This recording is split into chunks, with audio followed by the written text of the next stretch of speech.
In GetResponse, you can access analytics for newsletters, autoresponders, and landing pages to see what's working and what needs tweaking. For newsletters and autoresponders, click Reports in the top menu. The default view is the Email Marketing tab, where you can view performance of your newsletters. Scroll down and click on a specific email to see who opened, clicked, or ignored it. You can do the same thing with autoresponders. Click on Autoresponders, the second option down in the left side navbar.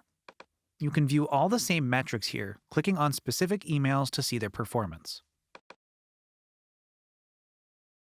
For landing page analytics, go to Tools, then Landing Pages, and click on your page.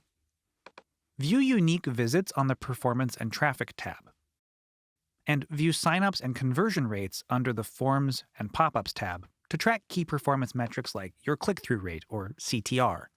By checking these reports regularly, you'll optimize your emails and landing pages, improve conversions, and grow your audience effectively.